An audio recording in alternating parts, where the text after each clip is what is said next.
Okay, good morning everyone. First point of order I'd like to ask, is there a nomination for a chair?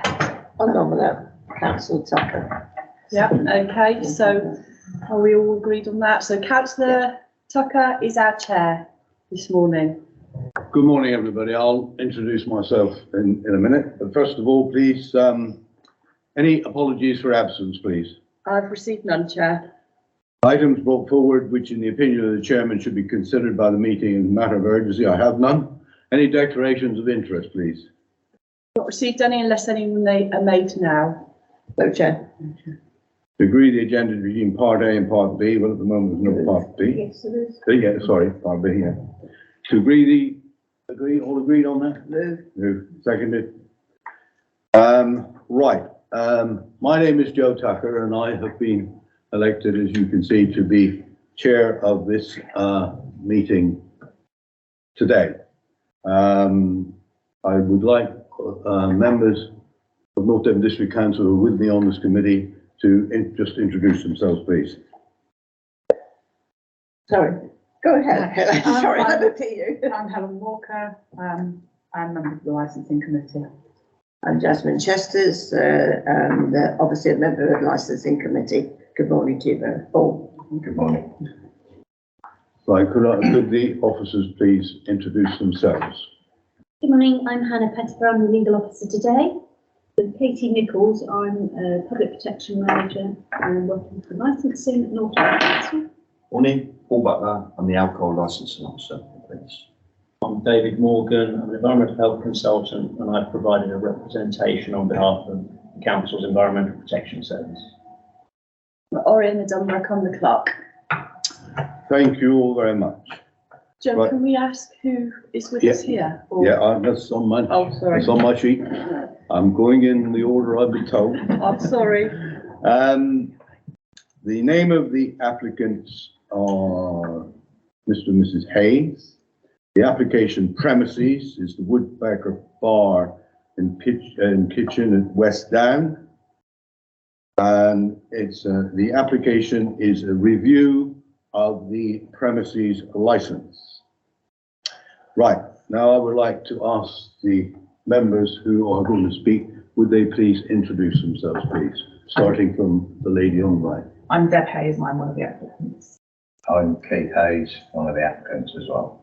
I'm Tina Pierce and I'm the DPS. Sorry? I'm Tina Pierce and I'm the DPS of the Right. Woodpecker Bar and Kitchen. And the lady, My sister, she just sat with me. that's all right. Thank you very much. Now I'd like to ask the legal officer, please, to summarise the process we're about to go through this morning. So quite a lengthy hearing procedure, so I'll just try and skim through it as quickly as possible. So if any party had failed to attend, we would agree to adjourn, whether to adjourn and follow procedure to agree or proceed in absence, and then that decision would be moved and seconded. If a written request for permission to call a witness has been received, agree or not, moved and seconded. Licensing officer will present her report shortly. The applicants and applicants' representatives to represent their case, and the applicant's case is heard. Ask then if anyone wishes to question the applicants or the applicant's representative via the chair. The members will have an opportunity then to question the applicants or the applicant's representative. The applicant will be allowed to call any witnesses if she wishes, and then again questioning of the witnesses. The premises license holders or their representative will present their case, ask if anyone else has any questions of the license holder, and they're to go through the chair. Allow the license holder to call a witness if she so wishes. Ask the police or a responsible authority to present their case. Ask if anyone has any questions. Allow the police to call any witnesses if they so required. And then again, questioning. Environmental protection representative here to present their case. And then again, questioning process. And then ask if there's any interested parties to present their case and provide their names, and their case will be heard. And again, questioning the procedure of any interested parties. Then the responsible authorities will sum up via the licensing officer, the police, the environmental protection officer, and then the interested parties will be allowed to sum up, ask the members if they need any legal advice, and we will then adjourn for the legal advice, and you will all leave the room for that procedure. During the reaching of decision, there will be a lot of discussion, and you'll be called back. Licensing objectives will be considered, policy will be considered, and a structured decision reached, and then it will be recorded. You will all be reconvened in, and then we'll deliver the decision at that point. Does anybody have any questions about the procedure? No. There's quite a few of you, so it's a lot of questioning. All right. Thank you. Thank you very much. As you can see, it's quite a long agenda. I would appreciate if to keep any questions as short as possible and to the point, and same with answers. Mr. Morgan, who is on the panel, has got a further meeting this afternoon, so I would like to see if we could get it wrapped up this morning. So just bear with us, and if anybody says something that has been said before, then it's right that you could say that that point has been made. Right, so we go under item 4. There's no parties that have failed to attend this hearing this morning. Not that I'm aware of. Right, thank you. If a written request for permission to call a witness has been received, agreed or not, well, we haven't any written. I'm not aware that we've had any. Thank you. Ask the applicant. Have you got any, the applicant's representative to present? Number 6, I'm Joan. on 6. Yeah, On I'm 6. Sorry, that's what I was looking for. Ask the licensing officer, please, to present the case. Thank you. Okay. Yeah, before you, so the agenda, we've got the review application for Woodpecker Bar and Kitchen. The licence for that premises is outlined, and that's contained in your report at Appendix A. And also within that licence, you've got the conditions currently imposed on that premises, some of which are the mandatory conditions that all national licences have encompassed, and then there's some additional conditions there. At this point in time, the application that is before you today covers 2 licensing objectives at 1.2.1 and 2, and they are the prevention of public nuisance and the prevention of crime and disorder. The applicants occupy a neighbouring residential property to the premises, and they allege that those objectives are being undermined. In support of the review, we've got a police representation. You'll see at Appendix M, which adds public safety as an additional licensing objective relevant to this review. Mrs. Tina Marie Pierce is the premises licence holder in the DPS for this premises, and so she's responded to the review by putting in a representation and you can find that in your packs at Appendix C. That representation includes a noise management plan, which was carried out by a professional company since 2022 in the October. The licensing authority has received additional positive representations in support of the application, and they are found at Appendix D, E, F, G, H, I, J, K and L. In respect of responsible authorities, we've had comments obviously from the police, as you've heard, at Appendix M, and then we've had observations from planning, as indicated in 155. They're contained at Appendix O, observations only, that is not a formal representation under the Licensing Act. In terms of recommendations before you, I'll come to those in my summing up, but if we go into the main body of the report, now at 4, you'll note that there is a location map and aerial view provided at Appendix Q and Appendix P. I invite you to turn to Appendix Q. Let's see if I can get that page number.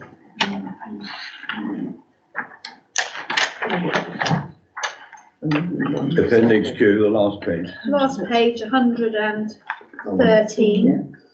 So you see three views of the premises. One shows the main A361 passing the premises, and then you've got an aerial view there of the premises.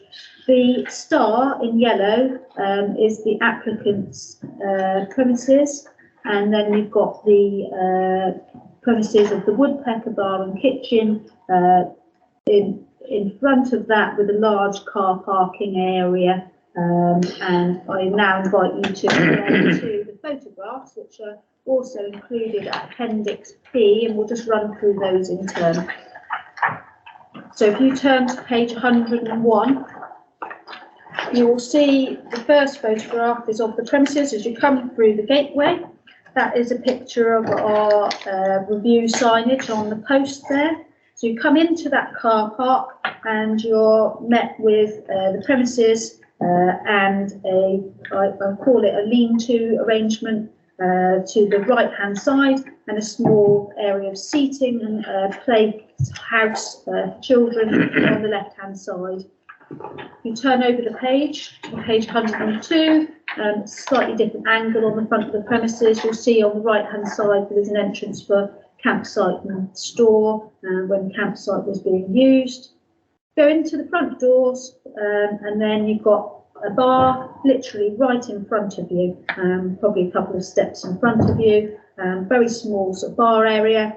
Turn right, and on page 103 you can see the front window of your premises, and there's a small little area where you can sit at a stall, and there's a specials board.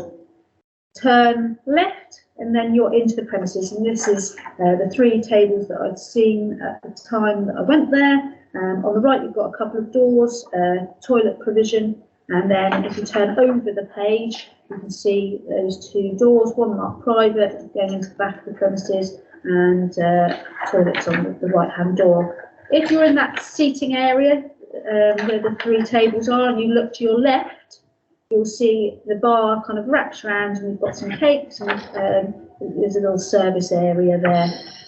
Going back outside, page 105, we've got that area of seating in front of the lean-to that I described. The window on the left in that picture, that is where that specials board was. So you just look, that's that window there. Under the lean-to, you've got a little bit of seating, which is shown in that page 105 bottom photograph. And if you turn over the page, you've then got the area of the playhouse on the left-hand side, and page 107 is a marquee positioned in the car park. Page 108 just provides some different views of the marquee, and you'll see on the top picture of 108, the applicant's premises home is located there in that building. That's their home.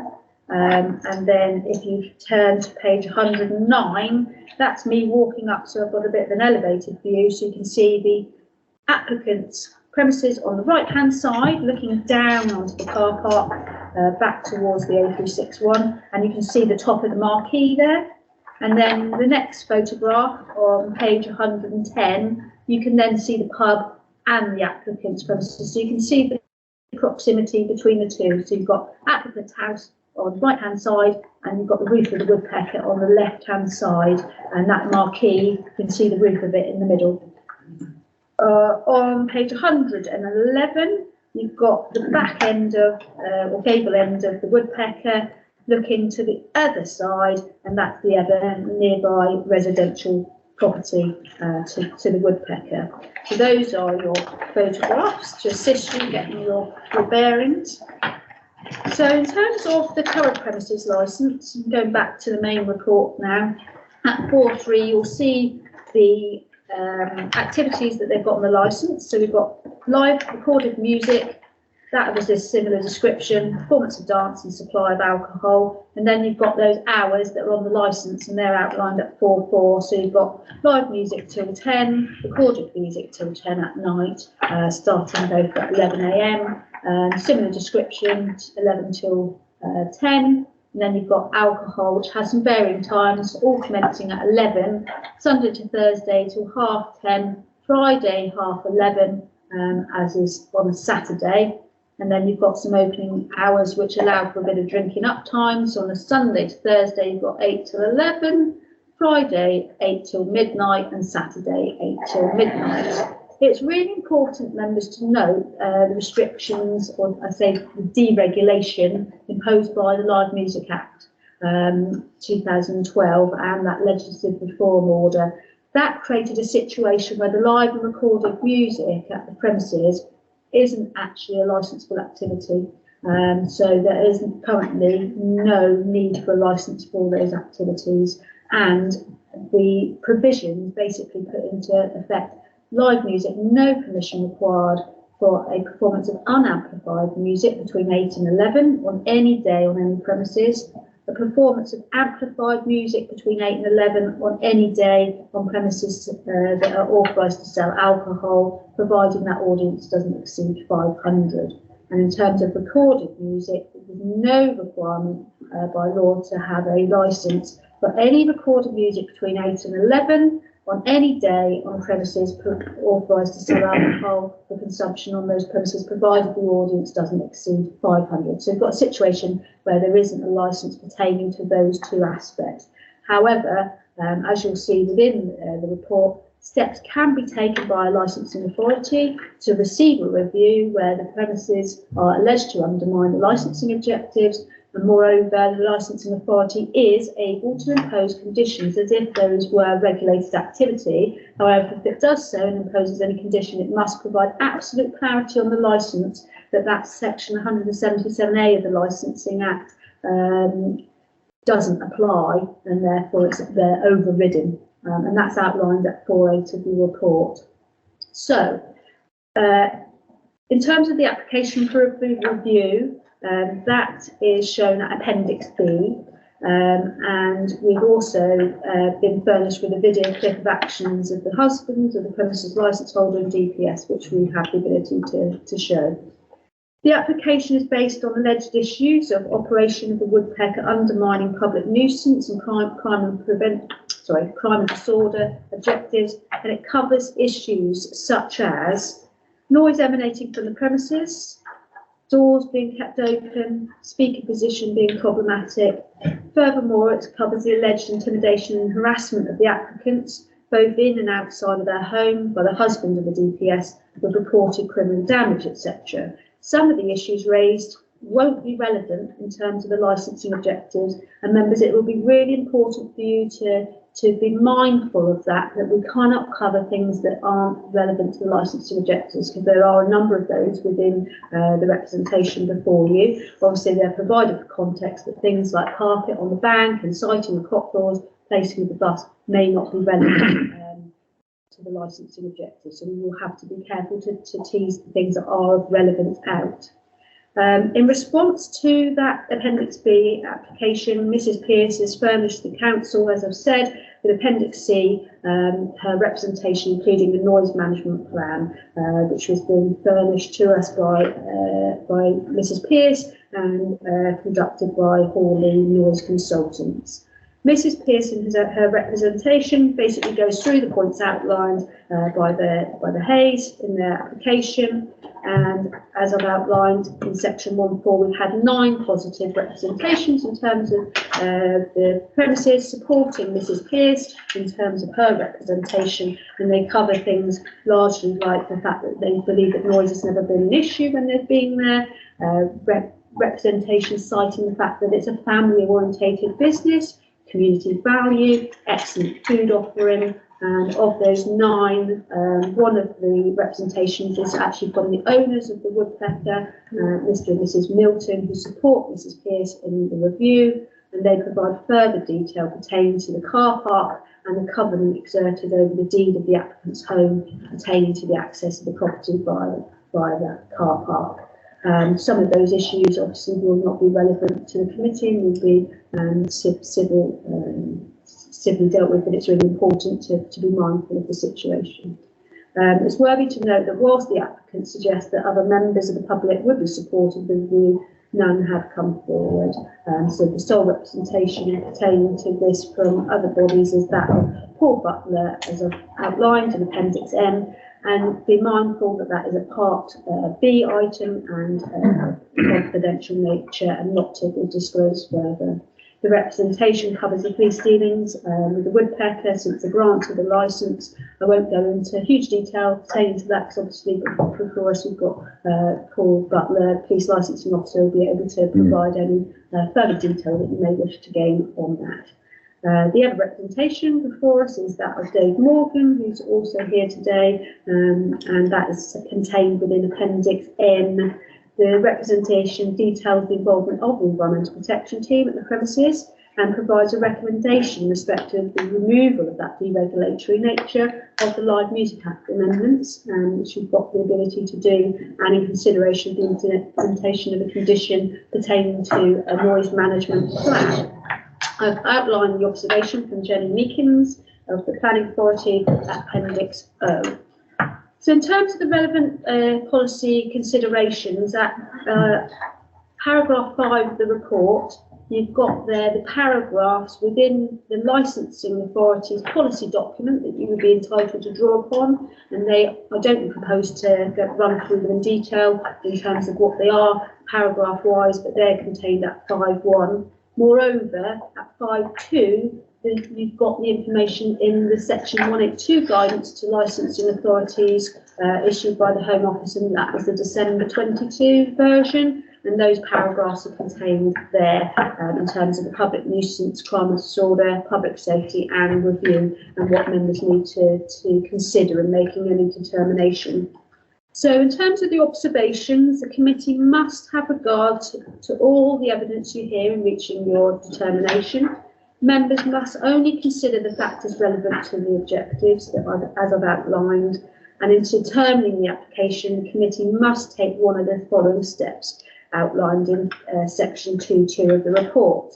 Any party to the hearing has the right to appeal to the magistrates' court following determination, and in deciding which of these powers to invoke, it is expected that the authority should, so far as is possible, seek to establish the cause or concerns of the representations, and the remedial action should generally be directed at the causes and should always be no more than an appropriate and proportionate response to address the causes of concern if instigated as part of this review.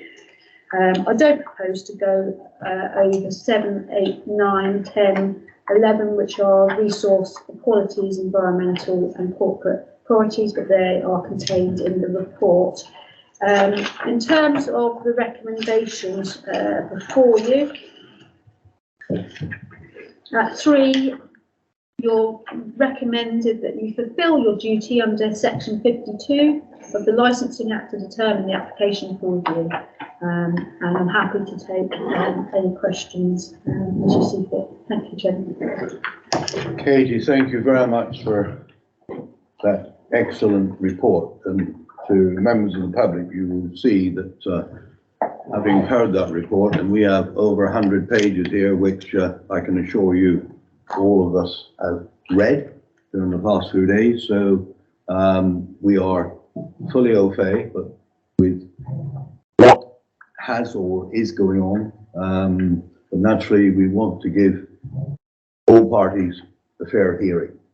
I haven't got any personal questions for Katie. Members, have you got anything at all? I think she laid it out very well. Thank you. Is there any questions from any members of the public who asked for licensing or no? No. Thank you. Thank you very much indeed. Right. So we go on now to item 7 on the agenda, and that is the applicant or the applicant's representative to present their case, please. So if you come over to the table, that'll be lovely.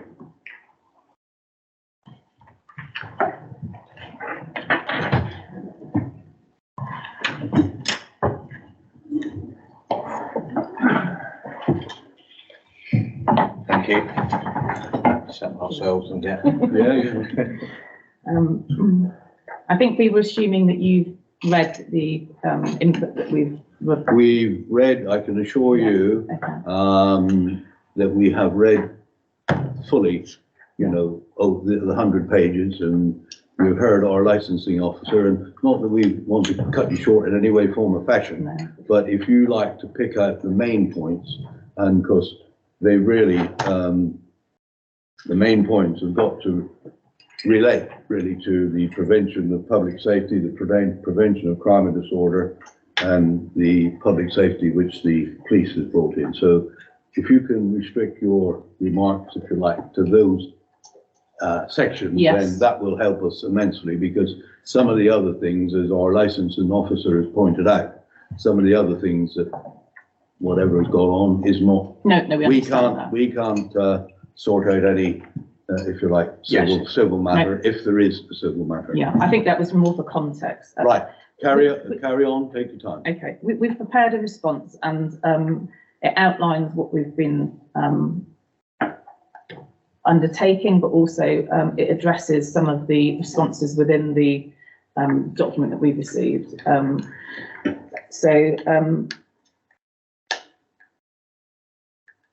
I think after reading the comments from Mrs. Pearce and Mr. and Mrs. Milton and the customers of the Woodpecker, we would like to reiterate that the reason for this review is for us to regain our family's quality of life, and to ask for the responsibilities that come with a licence premises to be reinforced.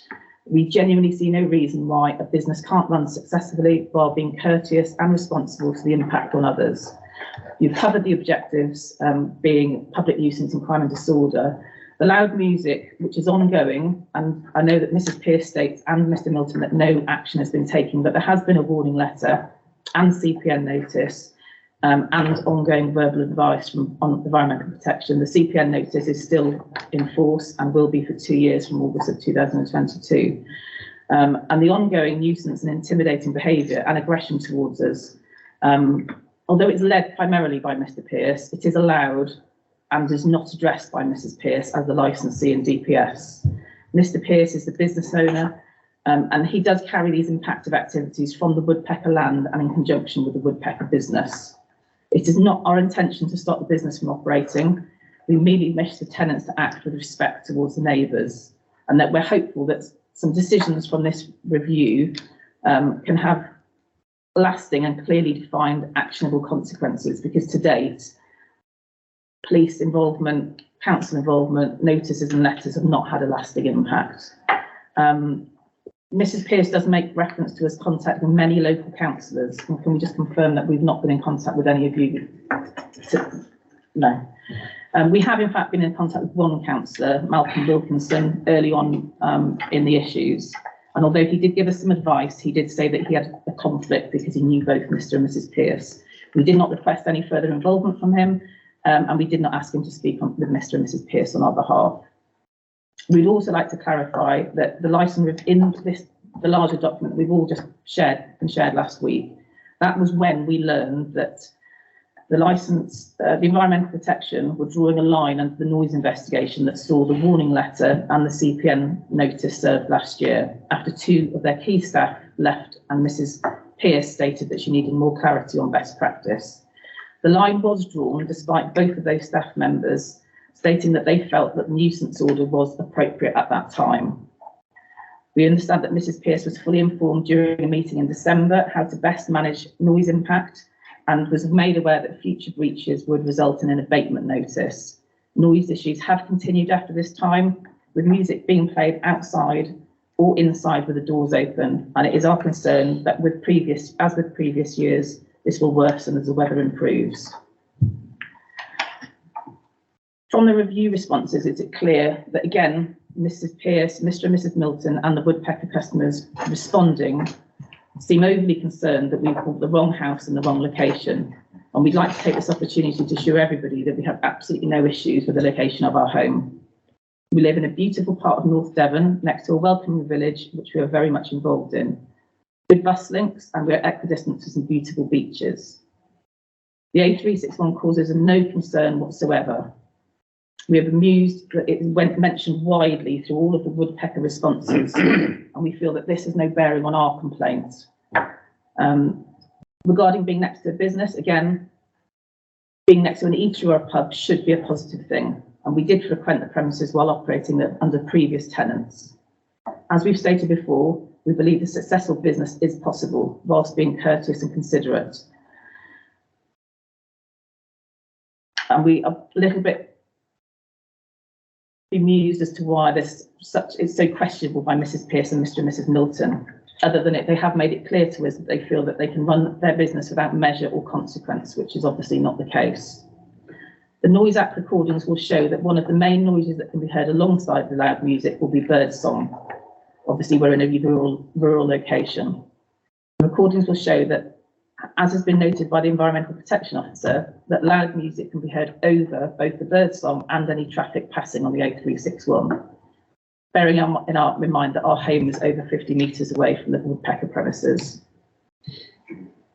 We've been frequently told by Mr. and Mrs. Pearce and Mr. Milton that our house value will be affected by us trying to address the issues that are ongoing.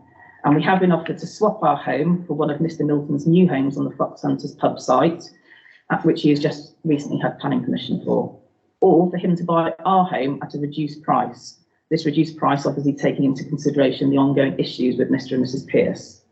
Constant references to our house value and offers of us moving in whatever context due to us dealing with the ongoing issues is both inappropriate and questionable. And we ask on record that if anyone wishes to buy our home, then please inform us through the correct and proper processes and for the market value.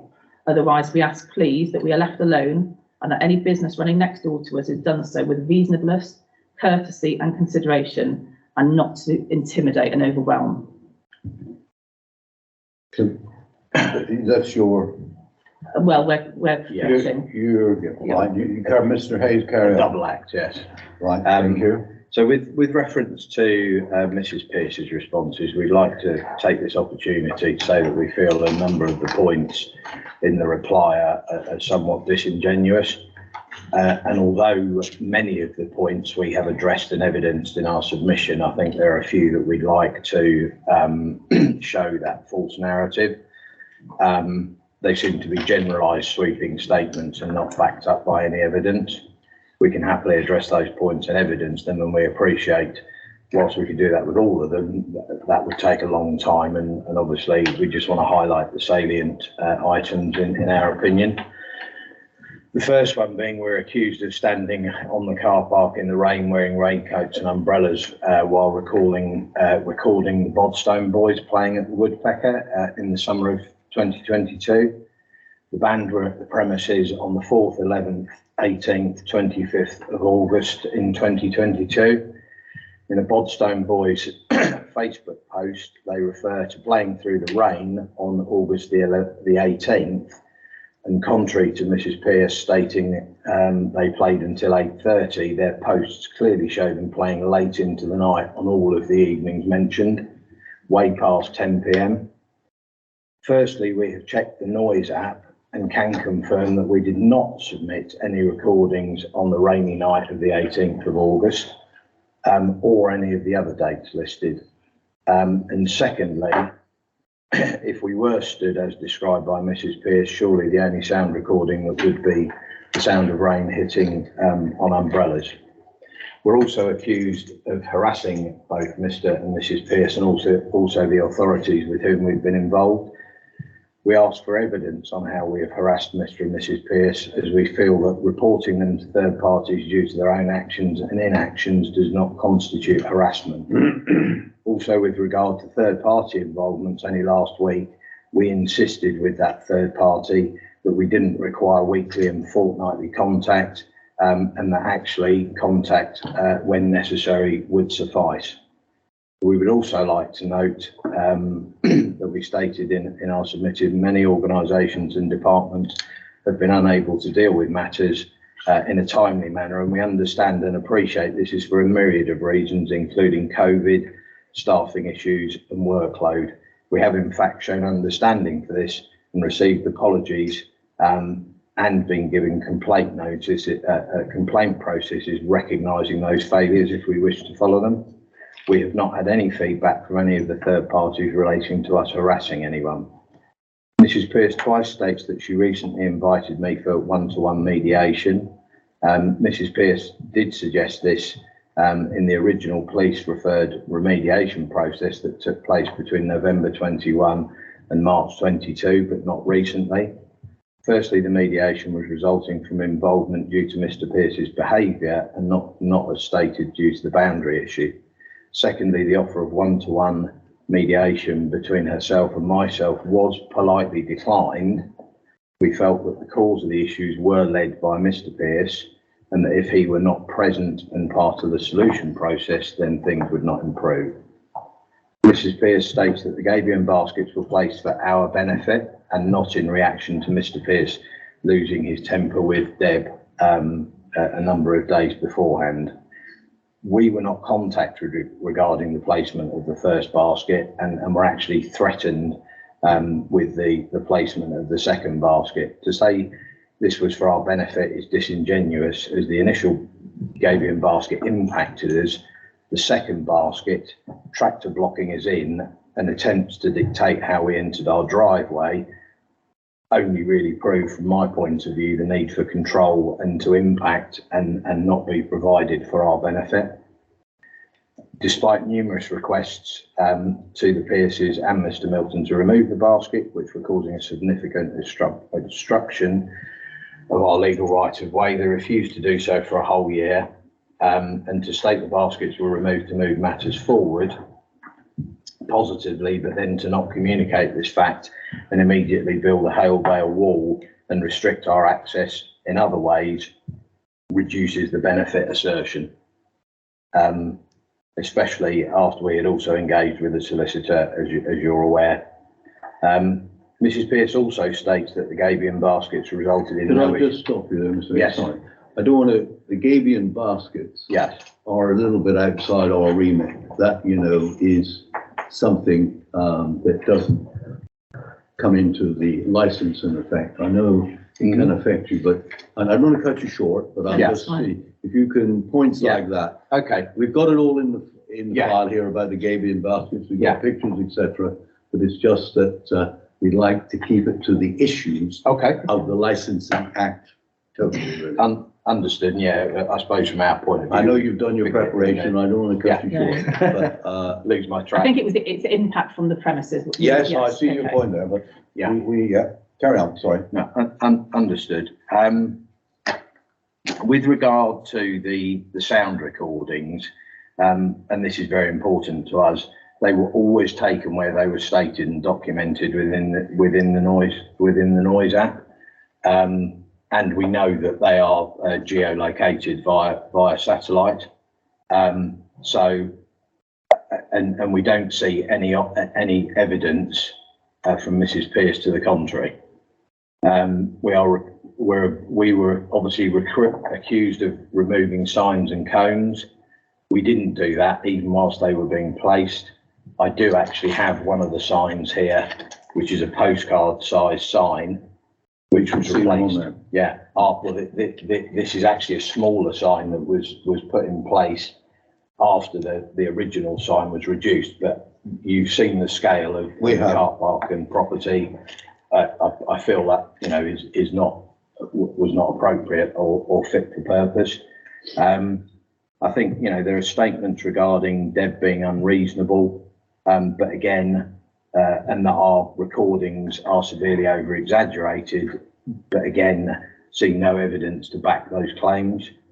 I think generally there is a lot of generalisation from Mrs. Pearce and Mr. Milton, which seems to be evidence from the information provided by Mr. and Mrs. Pearce.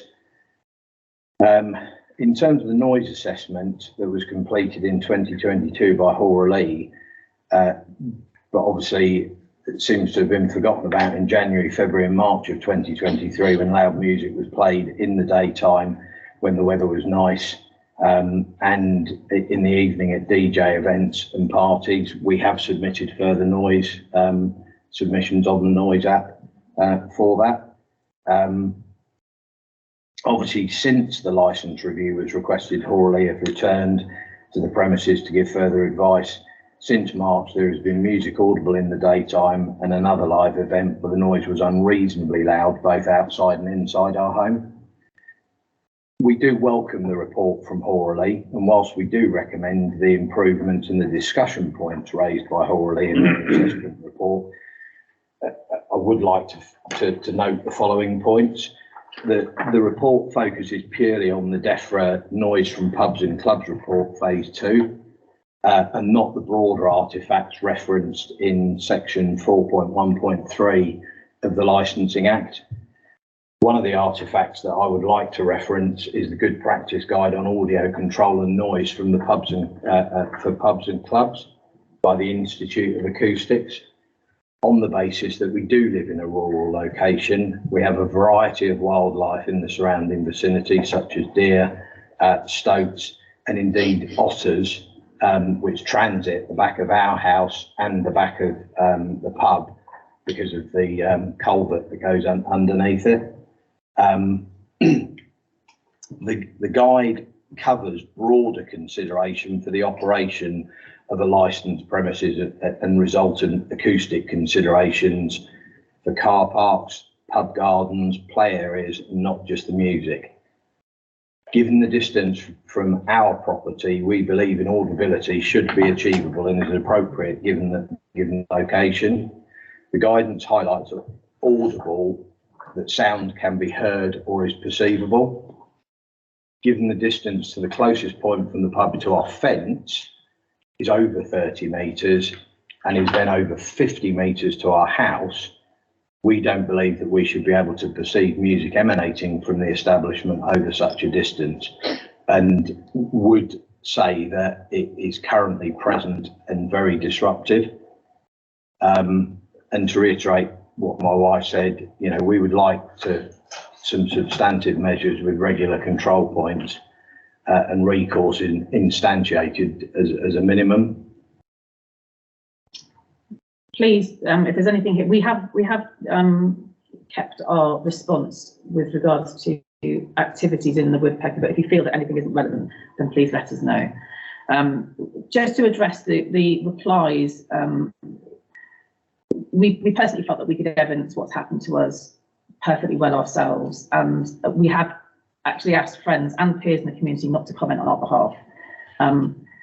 We do not feel that encouraging the involvement of others warrants the backlash that we've felt and awkwardness and ill feeling that it can be caused in a small community. And we do note the replies for the woodpecker that have been given do not come from local residents or West Down Village residents, but from customers who live in Ilfracombe and Braunton, and so are not impacted from their own homes themselves. There's also some running themes throughout the information submitted. Both Mr. and Mrs. Pearce and Mr. and Mrs. Milton state that no criminal offences have happened at the woodpecker, and it is normal and reasonable that police invite persons in for interview where applicable.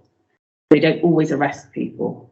This doesn't mean that criminal offences haven't been committed, and the criminal damage to the sign, which your video will show, and to our CCTV cameras were both admitted by Mr. Pearce in police interview and were dealt with by way of a community resolution order. The community resolution was a result of Mr. Pearce's behaviour and for him to sign and him to agree to. We recently met with the police and they confirmed that the other matters have not been concluded as yet. Both Mr. and Mrs. Pearce and Mr. and Mrs. Milton frequently state that we have a covenant regarding our access, which is true. Historically, our house sold the land to the owner of the Fox Hunters pub, so that one access could be created from the car park onto the A361, rather than our house having a direct, we had a direct access onto the A361. And as a result, our home has access across the car park for any purpose at any time. And the house has always had clear and unrestricted access until 2021. I appreciate the Gabion baskets caused that obstruction, but Mr. Milton's reference to our covenants, so I don't know where we stand on what you want to know with regards to that. The disputes over the property and things like that is not our pigeon, so there's no point in really telling us too much about your entrance and. Okay. With regards to our property not facing the woodpecker premises, the frontage of our house does face onto the A361, but the driveway, the only access door that we use, as well as our kitchen where we spend most of our time, do face the premises. It's where we enter and exit our house constantly throughout the day. It's also true that our lounge and bedroom windows do not face the premises, but despite this, the music and the app recordings that we've submitted will evidence that we can still hear the music over the TV in our lounge, even though there's a thick stone wall in between us. It also makes sleeping very difficult. So in relation to noise issues, that only strengthens the fact that we are still impacted in parts of our home that are further away from the woodpecker premises. Also to clarify, our patio, barbecue and seating area are all next to our kitchen, facing the woodpecker and not opposite, and on the opposite side of the house or garden, as seems to be stated. We inherited the patio in that location and have used it since 2014. And we don't quite understand why where we sit in our garden is perceived to be the issue and not the music and the general behaviour from the woodpecker. And references being made that no one is aware of or has seen public nuisance or crime and disorder acts from the customers at the woodpecker.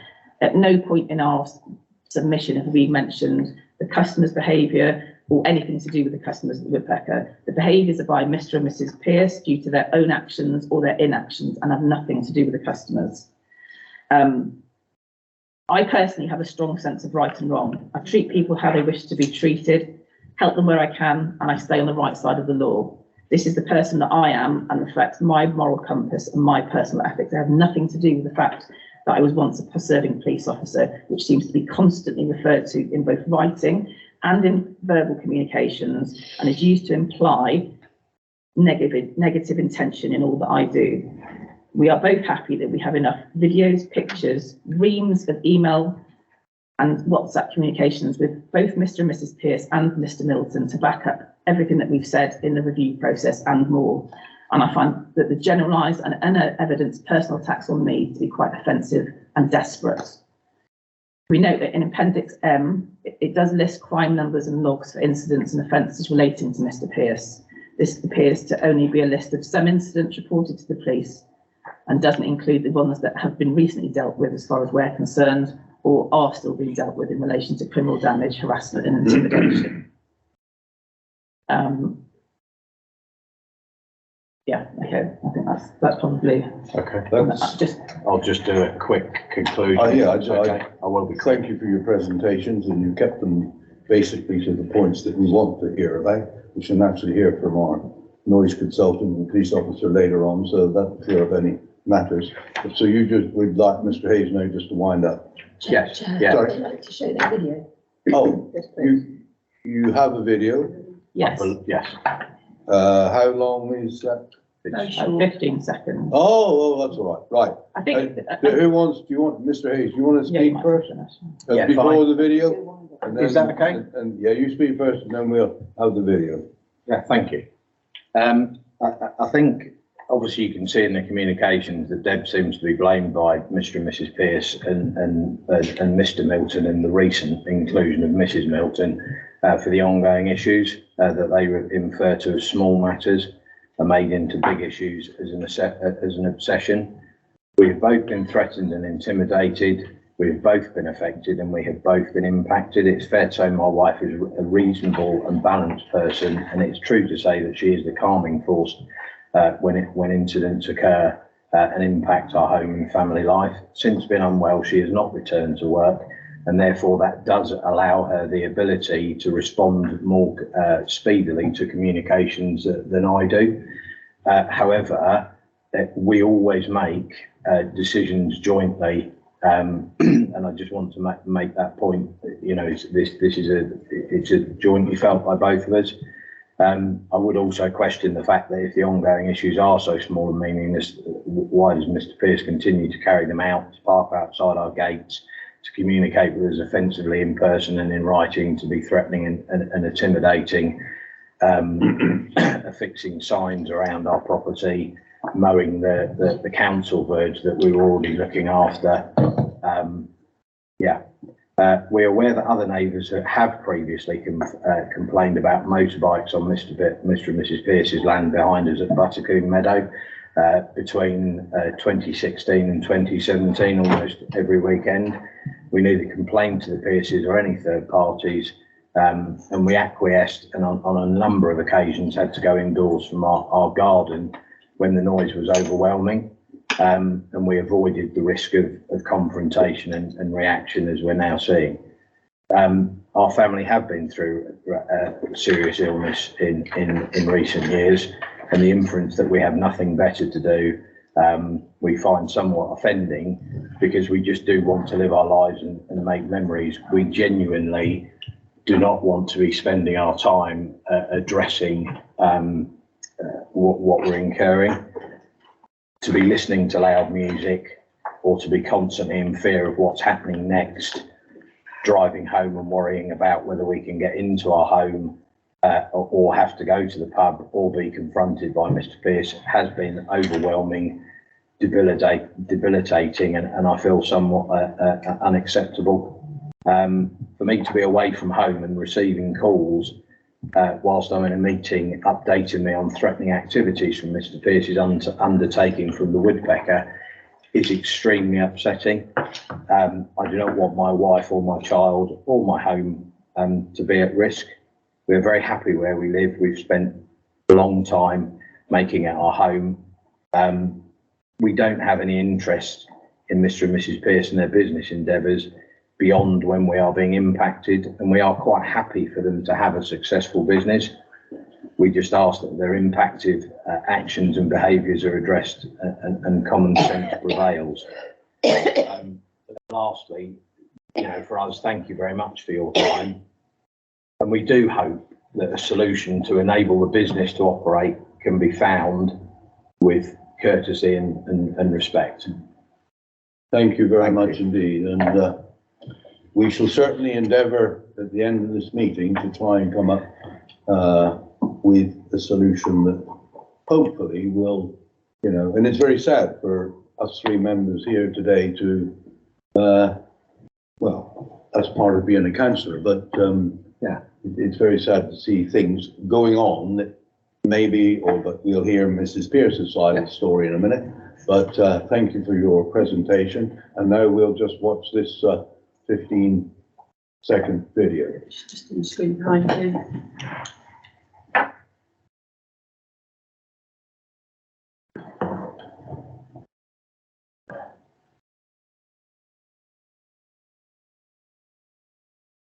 Oh, where's the sound gone?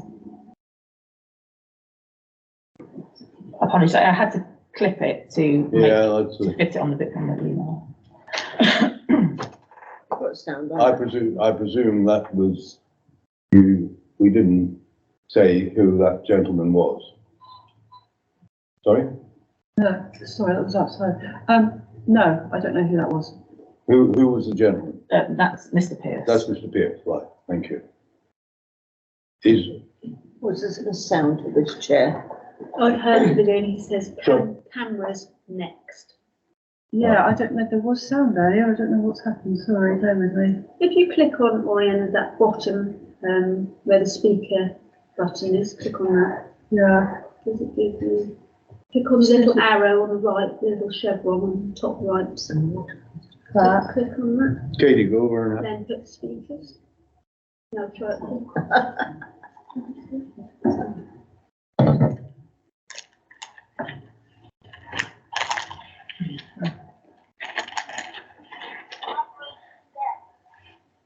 Yeah, I could hear. I could vaguely hear that. That is the video, is it? Yes. That one incident. Yeah. So the reason we've included that was because it showed the criminal damage, but also the threats to the criminal damage which happened the following week when the camera was kicked off the wall.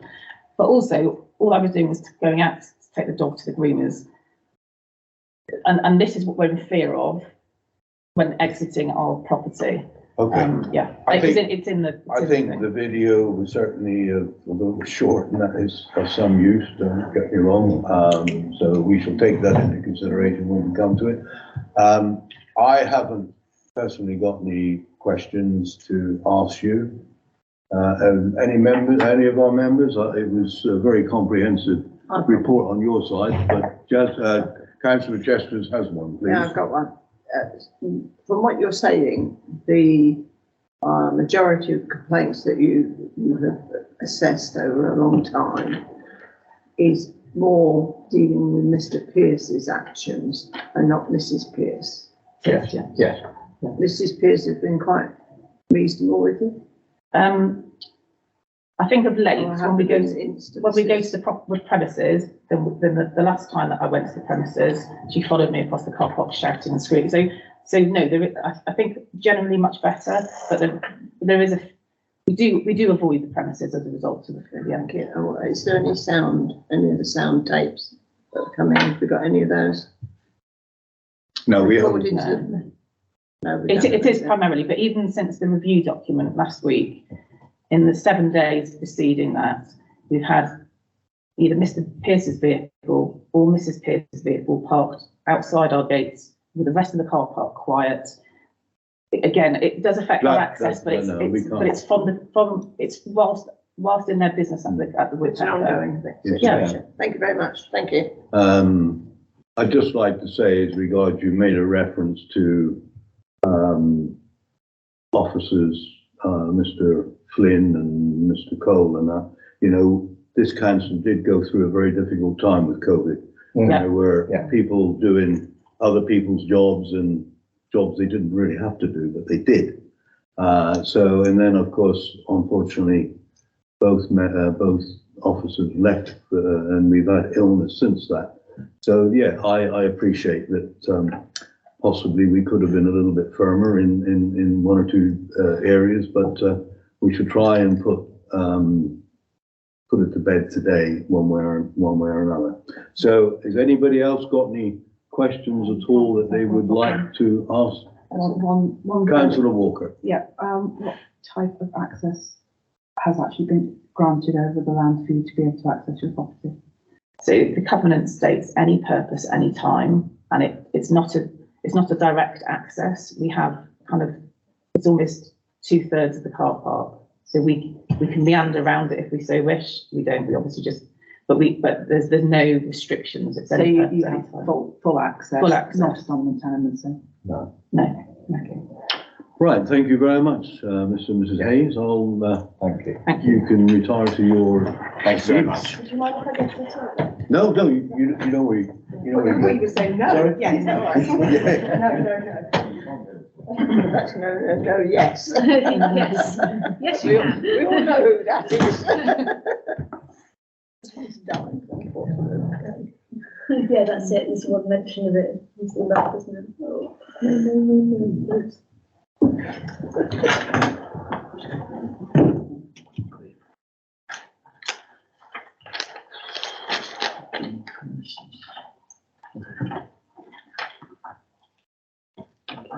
As this is your house, we have the things that you can throw me on. So yes, if over the years, and I've been in 24 years now, if over the years there's anything that tells you Yeah. most of it is the only three. Because I spoke to Oh, the one that's coming on a Friday morning. Yeah. Yeah, I'm on that too. Yeah.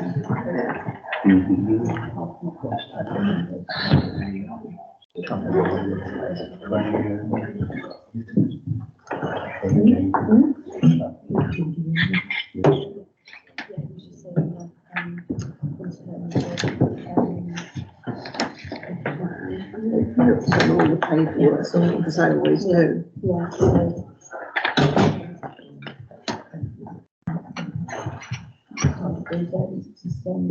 That's much reasonable. That's me that could be this child. Oh, Jesus, very important. 4-year-old, definitely. Oh dear.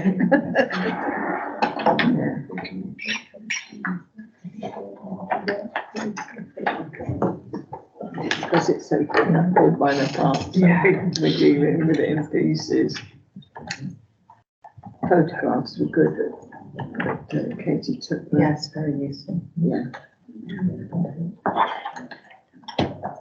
This is not a place that just pass by and go into.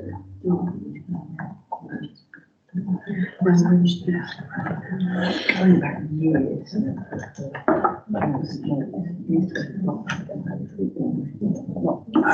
The veins there, yes, yeah. Sorry about that. Do you want to say anything? No, I'm all right, I'm sorry about that, that's all. Right, okay, members? Yep. No problem, right, let's carry on. We come now on to item 13, the premises license holder or the representatives to present their case. So, Mrs. Pierce, would you like to, and the lady with you can join you if you like? That's not a problem.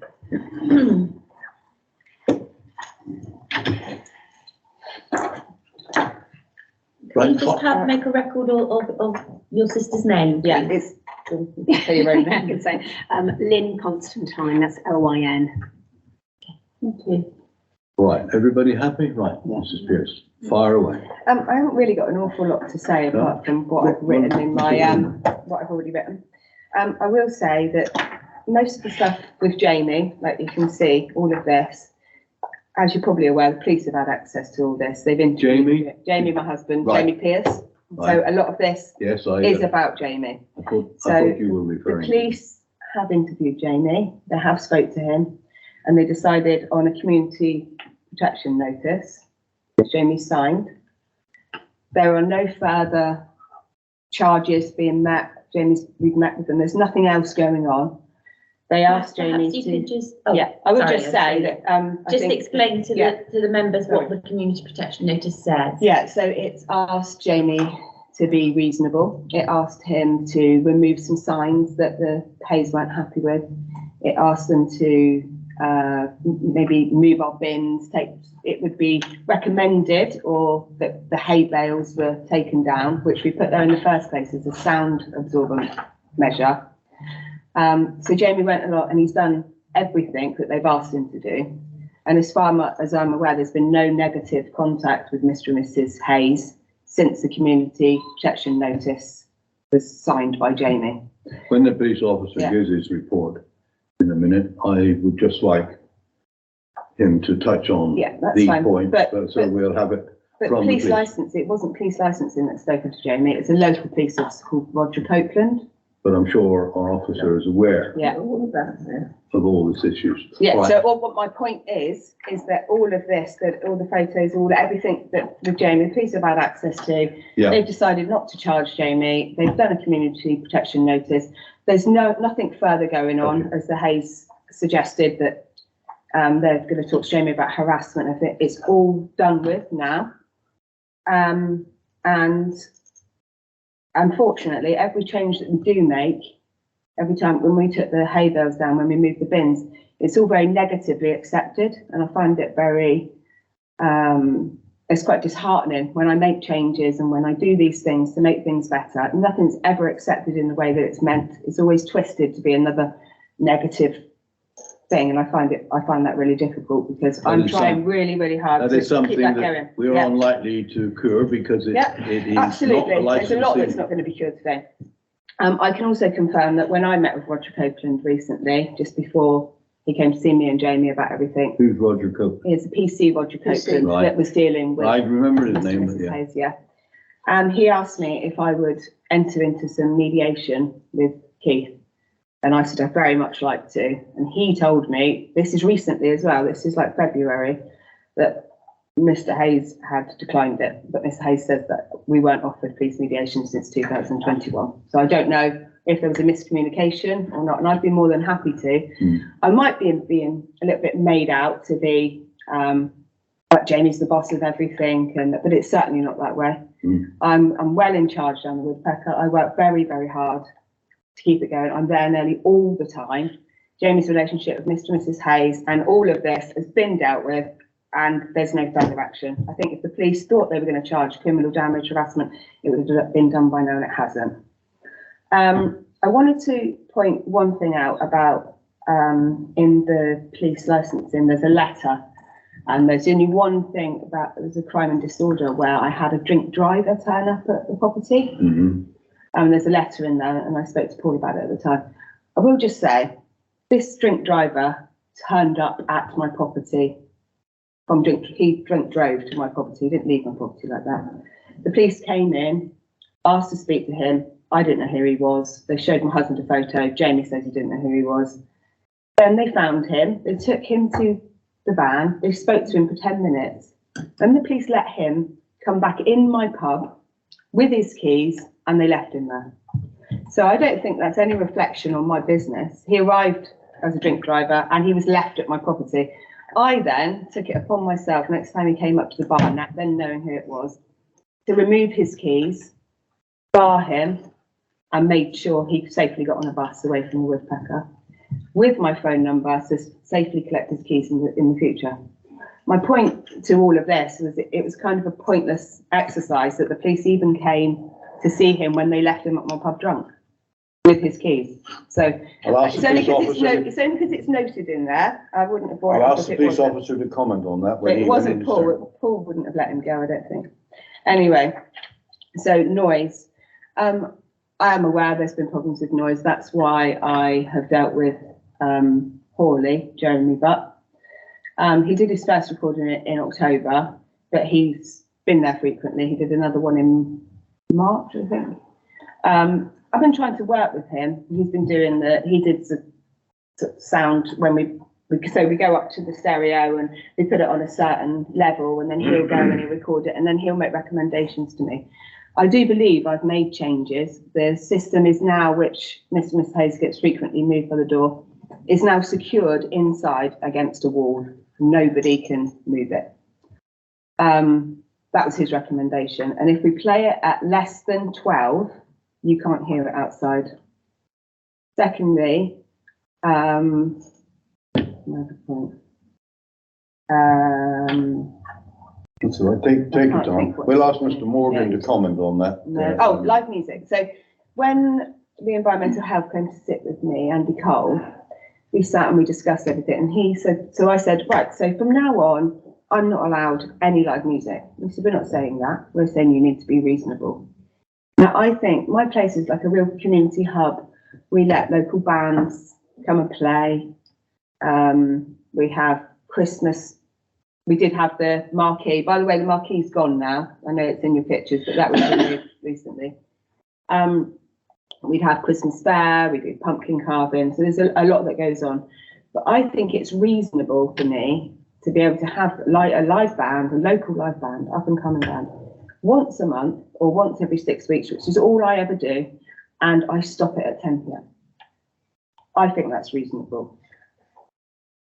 So that's where I am. I don't really have a huge amount to say more than that. I think I try. I'm doing what I can. I'm a reasonable person. I might have been made out not to be reasonable today. And I'm a licensee. And Jamie never wants to be there. Yeah, Jamie would never apply for a license either. No, that's fine, Mrs. Pierce. What you said, you've kept to the points and this type of thing. It's our prerogative now to make a decision later on. Yeah. Is there any? Can I say one more thing? I do welcome this, by the way, because I think it's something that's got to stop. It's all got to, all of this tit for tat and moaning and everything, it's got to stop. Couldn't agree with you. And I'd like to be, and I will take everything, anything I'm asked to do, I'll do, which is what I've done all the way along. And I would welcome we talk about a noise management plan. I would welcome it. I need a direction, and that was my problem in the beginning. I kept everything with Ronan Flynn got all sort of all the waters got muddied, because one minute I was being told that I couldn't put my glass in and my plastic at the same time, and then I couldn't do this and I couldn't do that, and I wasn't really sure what I was supposed to do. Okay.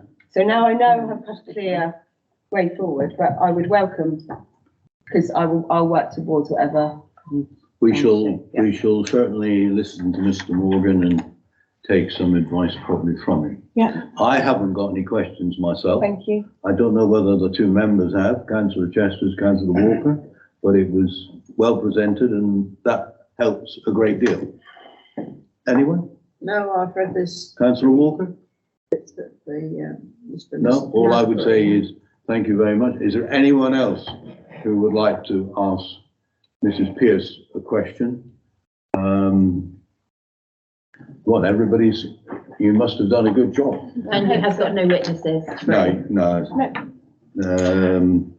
Let me just go down through my checklist here, seeing I don't want to miss anybody. No witnesses.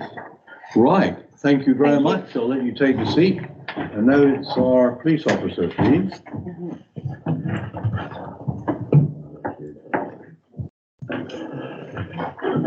Thank you, Chair. As regarding my report that I've sent, I just want to reiterate that I received the application for the woodpecker on the 21st of May 2021. The due date was the 15th of June. The original designated premises supervisor, i.e. DPS, was to be Ria Nicole Proctor. However, on speaking to her at 10 a.m. on the 1st of June 21, she stated she had a medical episode. So therefore I carried out a visit at 2 p.m. on Friday the 4th of June, and I spoke to Tina Pierce, who would be the DPS. We discussed the application. On conclusion of my visit, I sent some proposed conditions to Mrs. Pierce. An email was received from Mrs. Pierce on the 10th of June 21 accepting the conditions. If I explain my role as a licensing officer, so when completing proposed conditions for a new grant, I visit the establishment and consider the effect it will have on members of the public, licensee, neighbours, customers and staff. At all times, I consider the 4 licensing objectives, of which 2 have been reiterated in this appeal, i.e. crime prevention and public nuisance. The application is discussed in depth with the applicant, DPS. After the visit, I complete some proposed conditions, taking into consideration the application and any other points brought up during the visit. I send this to the applicant and it becomes a two-way conversation. What I find, Chair, is that you have some licensing conditions that are placed onto an application. However, they're quite woolly, i.e. they're not very they're not very I'll say, I wouldn't like to say restrictive. I try not to make it restrictive, and the reason I do that is I like people to open a business in consideration of the 4 licensing objectives, so they keep within the licensing act. Once this was agreed, it was passed on to the licensing team of North Devon District Council. And because as a responsible authority, the police would have no objections to the grant. In respect to this application, I had no concerns regarding the application. If I refer to what Mrs. Pierce said and Mr. and Mrs. Hayes, the community protection notice was a result of log 625, the 29th of August, which is on my report on page 2. PC Copeland dealt with this. Unfortunately, PC Copeland is not a well bunny, and he's been off long-term sick for quite a while now. As regarding police logs, there have been no further police logs since this report as regarding the premise. Okay. PC Matthew Reed, who is a neighbourhood beat manager for Ilfracombe, has now created an occurrence. They used to be called crimes, they're now called occurrences. And what happens is anything that happens as regarding any neighbourhood disputes would be put onto that occurrence. So PC Matthew Reed is dealing in the absence of PC Copeland. The drink drive by Mrs. Pierce, I quite agree with what Mrs. Pierce said. Is the fact is you prevent. So personally, as a uniform officer for 21 years and 14 years on as an authorised firearms officer and traffic officer, I would have taken the keys off them, taken to a safe location, and then getting them to, collect them at another time. Like everything else, I have an opinion as regarding some of my younger colleagues, and I try and educate them more than anything else. It doesn't always work, but I do try. As regarding the occurrences attributed to the premises and to Mr. Pearce, obviously, people have seen that as well. And also like to add at the time that the current incident as regarding Mr. Pearce is still under investigation.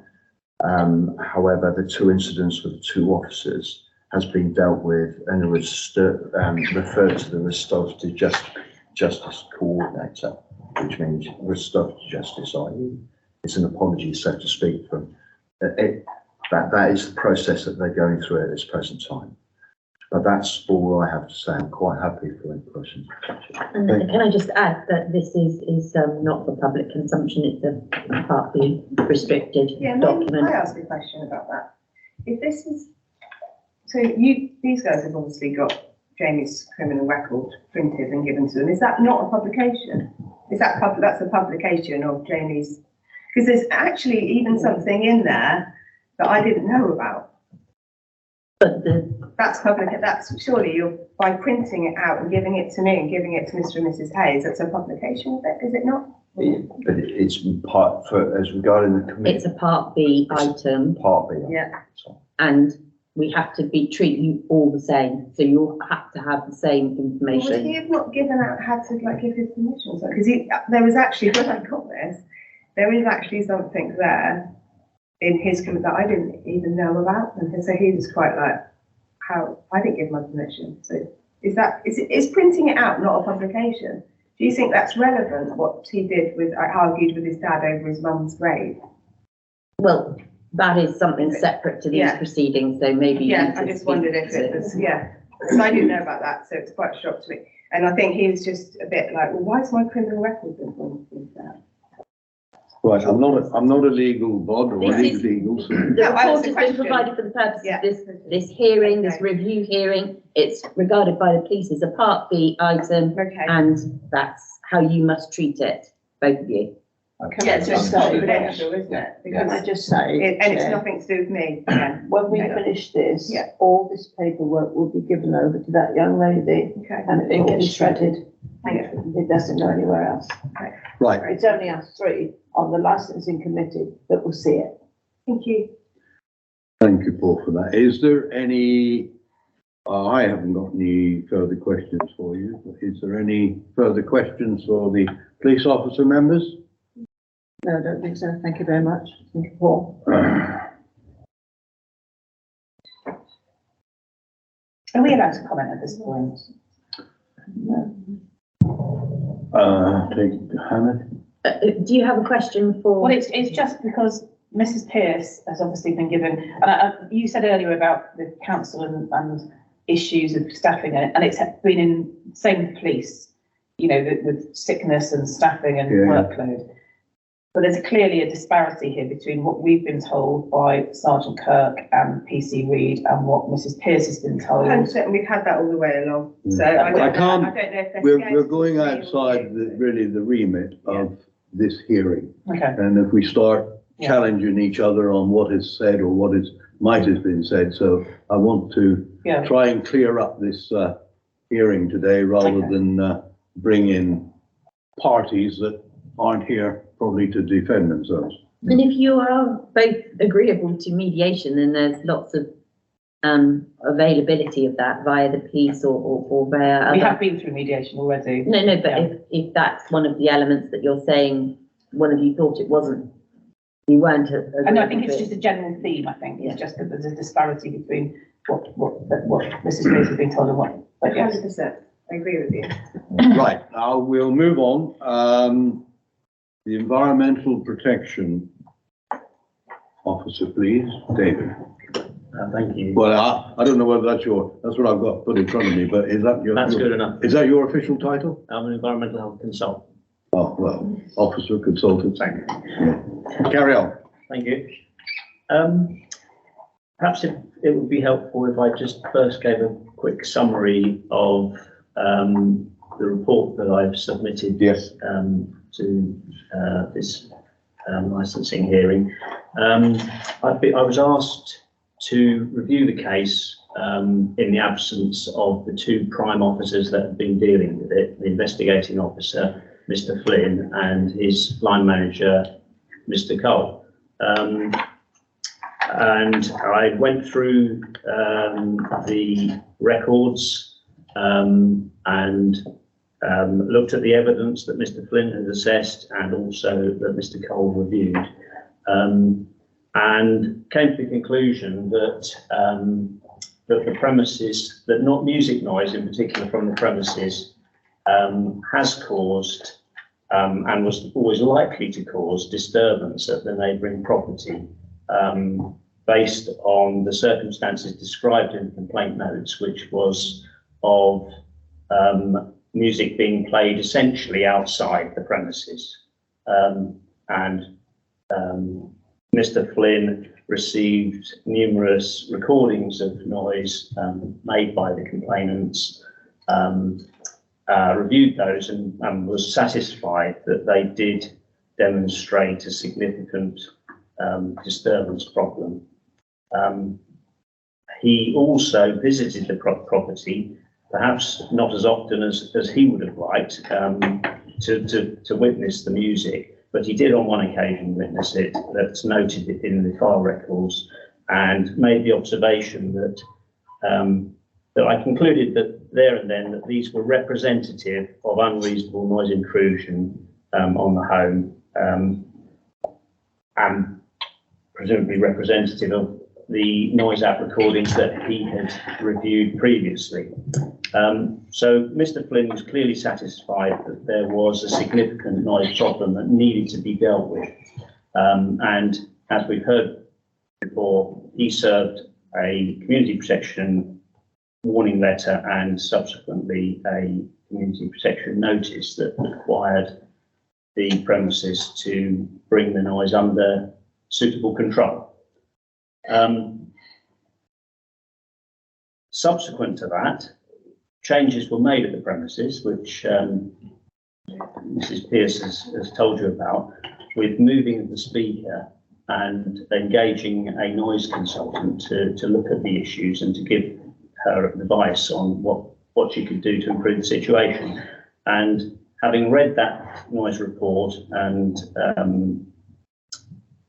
considered the situation with regards to the separation distances to the nearest dwellings, it does appear that a suitable level of control can be created over the use of that speaker within the premises, and I understand it's now secured within the premises, and that a suitable noise level can be set so that it doesn't cause what could be called unreasonable disturbance at the neighbouring properties.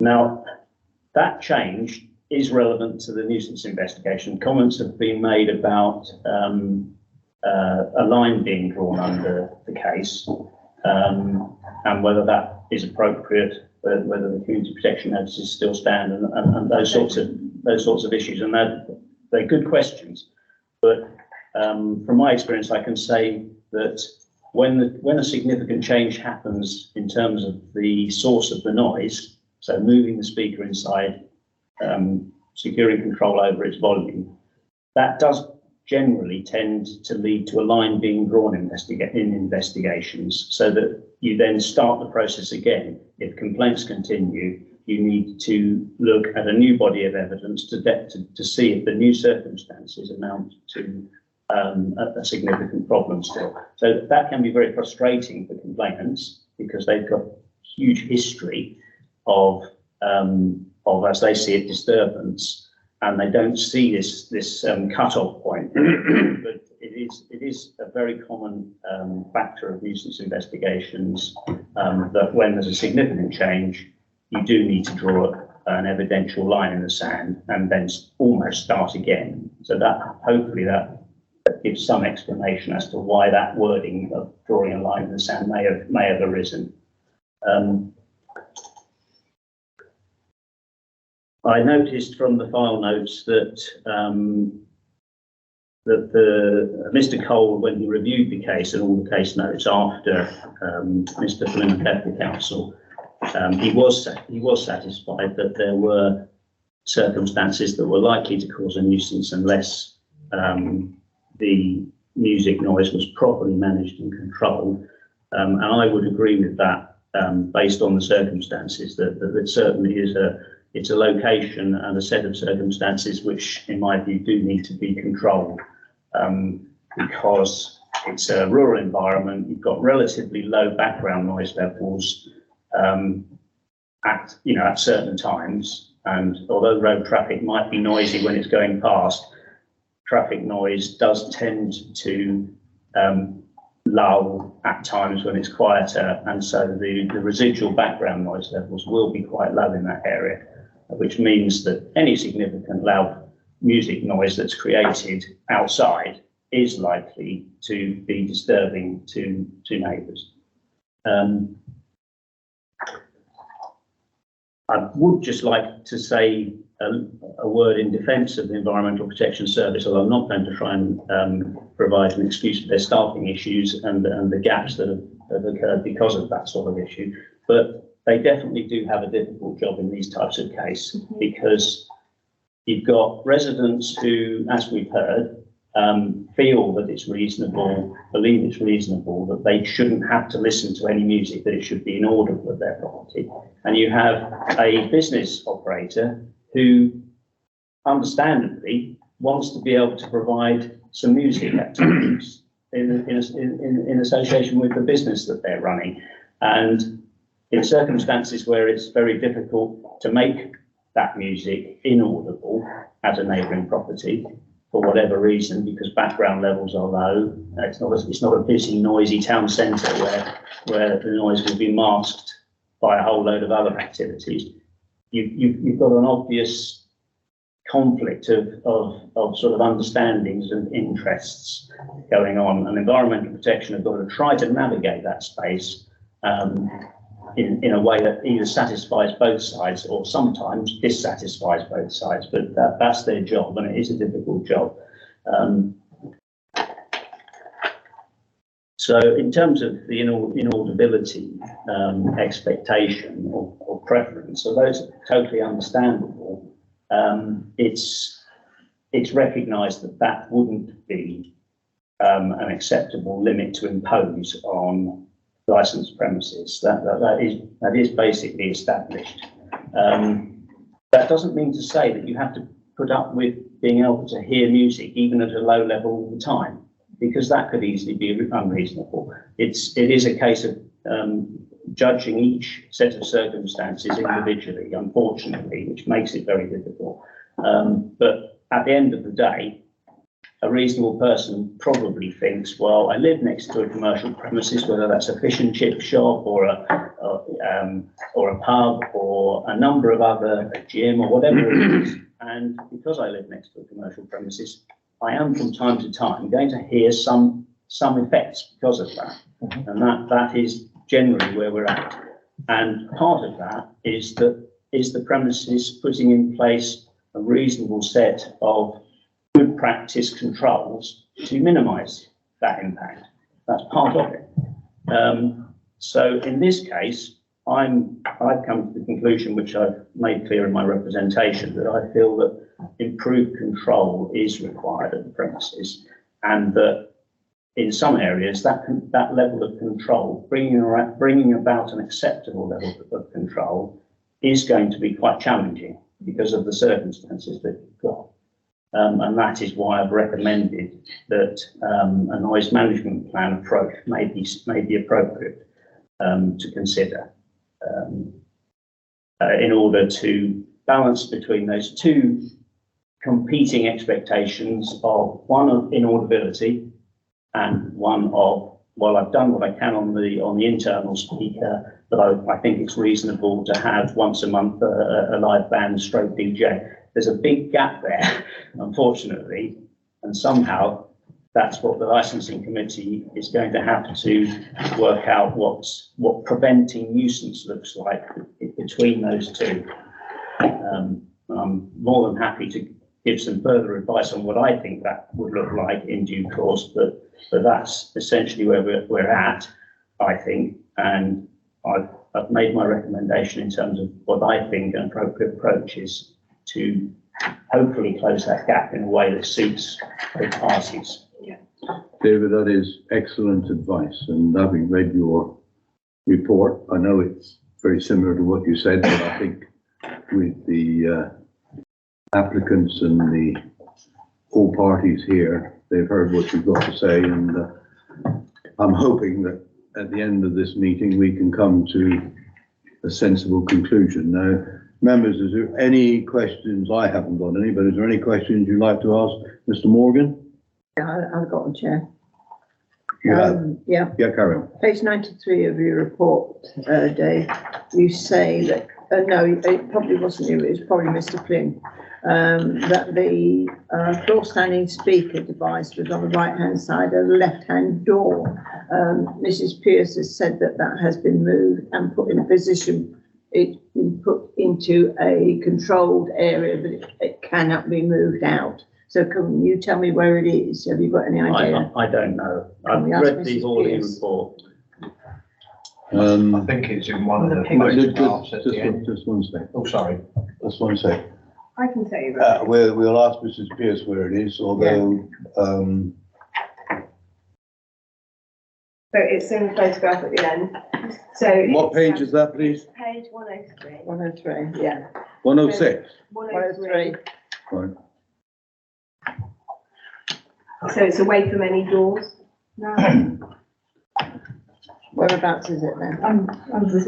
So there's a door. So there's a door here behind the thing, and then there's a door. The patio door's here. So it's not by either door, and that was where the sound consultant said most of our problem was because it was always by a door. You can So see. we've moved it around the corner now. Yes, This is what you're referring Yes. to on the floor, isn't it? Yeah. yeah. And this is the only speaker that you've got? Yes, it is. Yeah. Thank you very much, thank you. Councillor Walker, anything? No, nothing. Thank Has anybody got any, okay. Yeah, it's more of an observation and perhaps a question as well, but on page 24, that is the licensed premises plan. So the area, obviously, 24, isn't it? outside of the premises has a red line around it, which is the lean-to structure. Obviously, we've got photographs of the marquee, and there's the assertion that it's gone, but in terms of future use of that marquee, it might just be worth getting a fuller understanding of what the intention is going forward in terms of the music. Obviously, if it's a licensed premises, the Live Music Act covers that particular area, but we've got a succinct area of licensing. There is a workplace exemption under the Live Music Act. So if live amplified music is taking place in an area not shown on the layout plan, for example, like in a beer garden, in this case in the car park, it's still not licensable due to a so-called workplace exemption, because obviously that would form a workplace under health and safety legislation, workplace regulations, and there's an exemption under the Act again between 8 and 11 p.m. That exemption doesn't apply to recorded music. If the music is unamplified live music, providing it's taking place between the hours of 8 and 11, it isn't licensable anywhere, regardless of the number of people, but it's worth highlighting that the workplace exemption doesn't apply to the recorded music.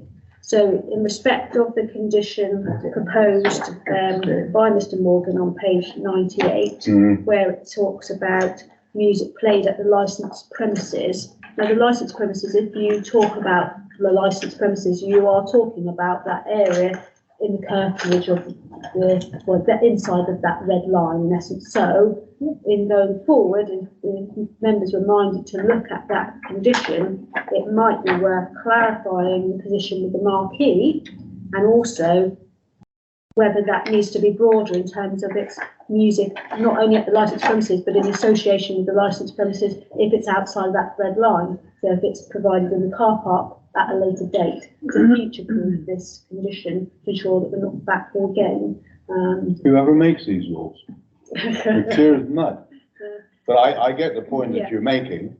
You know, I can ask Mrs. Pierce that question. Moreover, there's a bus sited at the premises, a double-decker bus.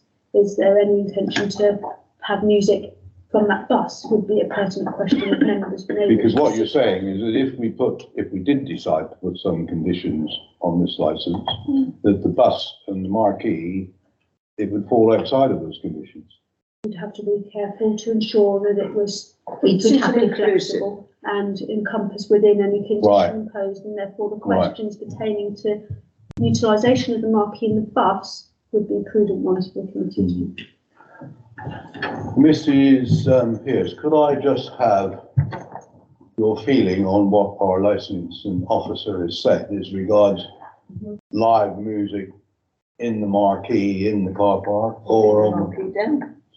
Mrs. Pearce has stated the marquee's been taken down. I'm just asking her if it's gonna come up again. We don't have any plans to, and the bus is a project, it's got a full working kitchen in it, and, we're not planning to play any music in it. No.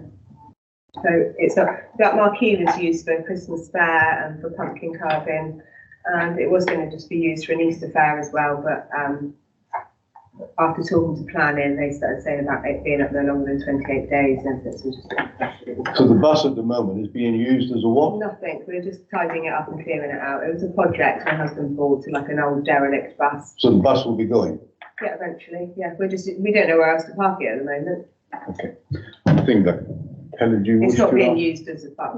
Yeah, The live band would be inside your premises. Yeah. right. Is that? There has been at least one live band in the marquee. Yeah, all right, that's fine. But the marquee It's gone now. is gone, Yeah. and And I wasn't aware. But whatever we do, we shall try. We don't want to be back here. Well, I shan't be because I'm retiring, but we don't want to be back here in 6 or 12 months' time talking about this situation again. So we shall try, if we can, to put it to bed once and for all. And being unfamiliar with the process, if you don't mind, because I think this is probably important, I feel is important to reference. So I used to work in the licence trade. Right. I ran an outside events company for my boss. We had several pubs in the London area. So some within city centre venues which played loud music and had lobbies and appropriate acoustic considerations, and rural premises as well. Right. So I think it's important to highlight that we're not coming at this, we're not wet behind the ear. I have full experience of setting up pubs and sound systems so that they are appropriate for the location and don't impact neighbours. And I have also, and to your point, and I agree, it's a very difficult thing. I've read the DEFRA report, all 100 and odd, whatever pages of it. My head hurt a lot once I finished it. It is a difficult point, but I think the location is important to note. We've got every confidence in our environmental health officer with what he's recommended, and I appreciate exactly what you say. So we shall take all that into consideration when we get there. Thank you. Right. Nobody's got any further questions to ask Mr. Morgan. Right. Chair, can I just bring up a sorry. point? It was a point that Mrs. Hayes made as regarding the officers. Basically, the report that I wrote, I sent to them before I furnished it to Katie and asked for their comments. So I sent it to Sergeant Kirk, PC Copeland, Matt Reed, Paul Woodward, and the PCSOs that cover both Broadton and Ilfracombe. Or also to the sector inspector, which is Inspector Rich Preston. Rich Preston actually emailed me back asking the same question as regarding the report that Mrs. Pearce has made. I got in contact with Force Legal. Force Legal's looked at that report and said as long as it's in Part B, which Katie said it was going to be in Part B, they don't have a problem with it. So they all had access to that report prior to it being finished. And that is, But do Mr. and Mrs. Hayes have it printed out, and they've managed to have it in their house for the last week? I think if this is a matter, It's a different matter, if sorry. Mrs. Yes, has got a problem with what the police has done. But And I it's think- not us. Yeah, So sorry? it's not us. it. Yeah, It's, yeah. Well, yeah, but it's, It's fine, But, we'll talk, but yeah. for the purposes of this review hearing, we have to give the parties the same access. We couldn't have provided, the report out of the blue without you giving, having an opportunity to comment. And so therefore we have to treat you both the same. So we couldn't have come to this hearing without you having seen the evidence that was going to be supplied. Okay, okay. I think that clears it up. No, Yeah. And the report basically Yeah. was for them to comment on that report. Okay. So the officers, and hence the reason Rich Preston contacted me, it's for them to comment on that report. If they wanted it amended, then obviously I would amend it as such. Yeah. Gotcha. Thank you very much. Right, we're going down the list quite quickly now. So I'm going to give the opportunity to allow anybody now to sum up what they wish to say, because we haven't got any other really interested parties. So I think, Katie, I'll let you sum up first, please. Okay. There's been quite a little bit of talk about inaudibility, and I thought it might be useful just to read from the IOL journal, page 7, journal number 24, July 2019, a paragraph pertaining to conditions about inaudibility, just so members are fully aware. So in terms of noise nuisance, the type of conditions that have found to be unenforceable include references to noise being inaudible at the nearest noise sensitive premises. This is not least because a test of audibility is hopelessly dependent on the person seeking to hear the noise.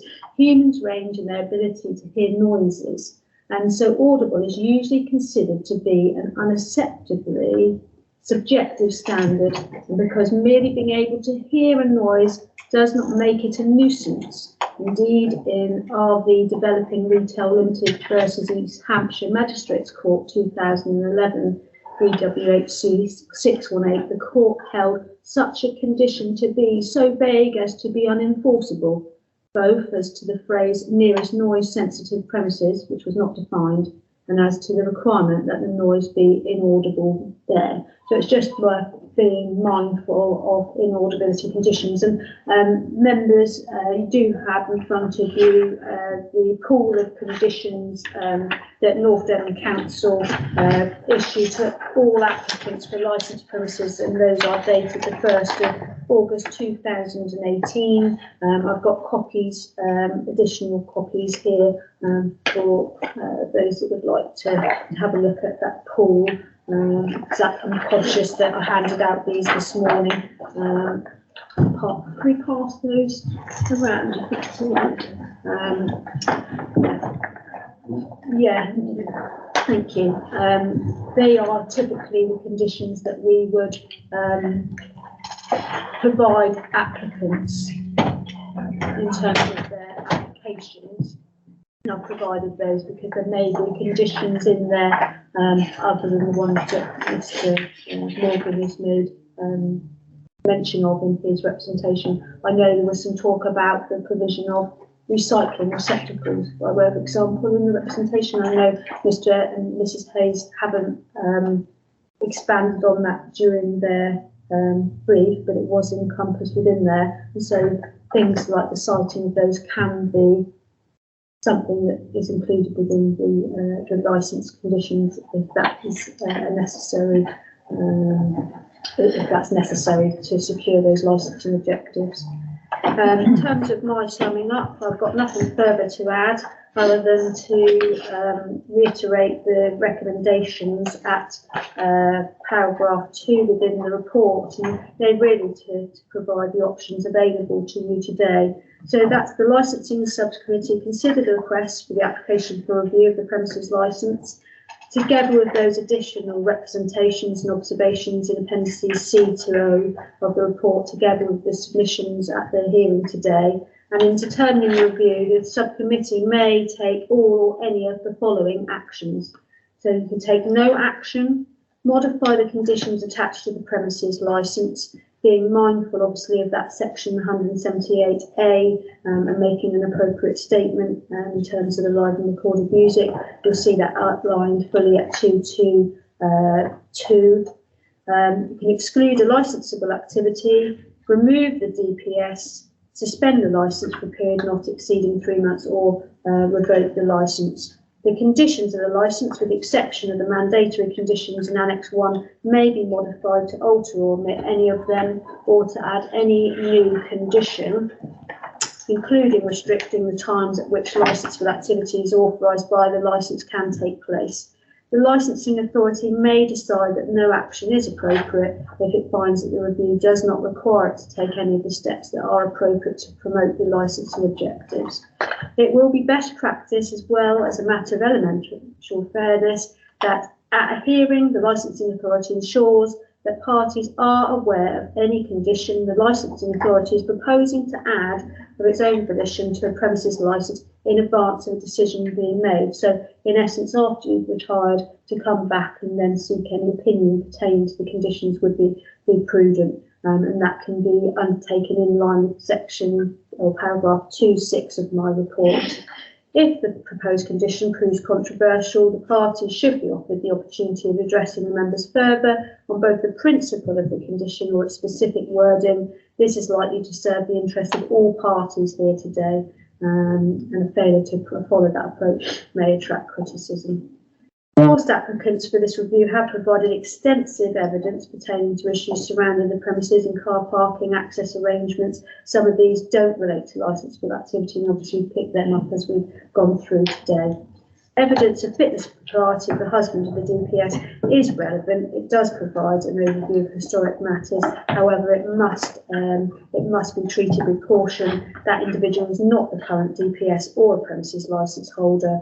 The sale of supply of alcohol, because of its impact on the wider community and on crime and disorder and antisocial behaviour, carries with it a greater responsibility than that of the provision of solely regulated entertainment and late night refreshment. And this is why the sales of alcohol may not be made under a premises licence unless there is a DPS in respect of the premises, who must hold a personal licence, and every sale must be made or authorised by a personal licence holder. The committee may obviously wish to look at whether they believe the authorisation of the husband, the DPS, is appropriate given the circumstances presented by the police in the appendix. And that would be my summing up. Thank you very much. Thank you very much. Anything further to add from the police? Nothing, Chair. Anything at all from you, David? No. Is there anything Mrs. Pearce would like to say further? No, thank you. Mr. and Mrs. Gray, anything further you would like to say?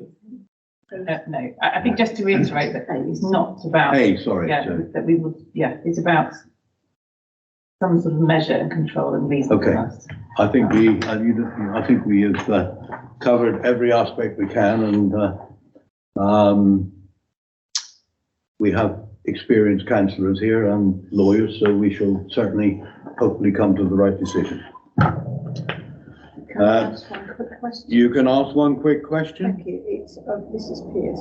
Mrs. Pearce, can you tell me who the DPS is when you've got it?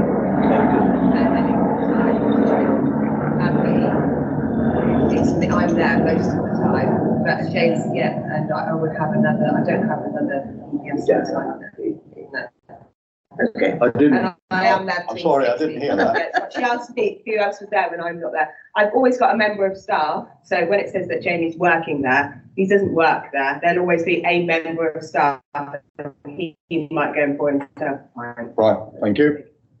Right, members, we do need some help. We certainly need a little bit of help and specialist legal help in this. So Could I just come in just on that last point of the fact that he might put a point? When I went to check the notices, whether they're up, he to me looked like he was working. Yeah, well, he's not on the payroll or anything. He might just, it might have been, I think it was a day where My staff hadn't turned up. I think you're writing this. Probably, yeah. I'd have been there at 7 in the morning, and sometimes I can be there till 11 o'clock at night. Sometimes I do go home for a shower. There's no requirement, Chair, for a DPS to be present on That's site. what I They are No, allowed holiday I got and, it. I did understand. I am allowed to shower and a couple of Yeah. Right, because But we're, just to clarify that, sorry, Chair, point 2.9 is the evidence of fitness and propriety, and hence the relevance of the police report. The propriety of the husband of the DPS, whilst relevant in providing an overview of historic matters and due to the fact that he works at these premises, must also be treated with caution in light of the fact that the individual is not the current DPS or the premises licence holder, which we accept. But what you are able to do is maybe consider sales of alcohol may not be made under a premises licence unless there is a DPS in respect of the premises who must hold a personal licence, and every sale must be made or authorised by a personal licence holder. The committee may wish to examine whether they believe authorisation to the husband of the DPS is appropriate given the circumstances. okay. So That's you right. understand what I understand that, it's something we can, and you understand what that I means. completely understand. I understand that, and we can, discuss that in later when we take legal advice. So members, I want to move on a seconder to go into, to adjourn the meeting so that we can arrive at, we hope, a sensible decision. Yeah, I have to move, Chair. Second, Chair? Second, yeah. Second, all agree? All right, we'll adjourn the meeting. I don't know exactly how long, but that's There are refreshment facilities downstairs. Yeah, fantastic. I saw that. I think probably the best bet is if you kind of keep within the building or just outside, perhaps, in How long in do you the think? car Like an park. hour or something, do you think? Then, yes. Potentially an hour, Potentially an hour. Yeah. That's cool. but no longer. no longer. Yeah. Hopefully less. Hopefully that, yeah. So we'll be around anyway. You Those can, guys at you the can, if you want to sit where you are. We are going into a separate room, Okay. so you haven't got to go downstairs. Well, I might need access to my laptop, so. Oh, Yeah. all right, but if you don't mind, Yeah. what I said. Right, thank you. Thank you very much. I'm sorry, I've got to go.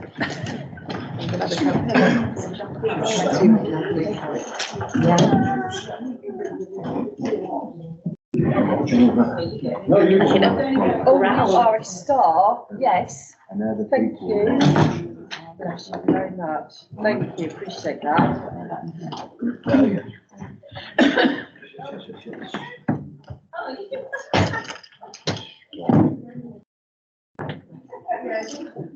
Fair enough.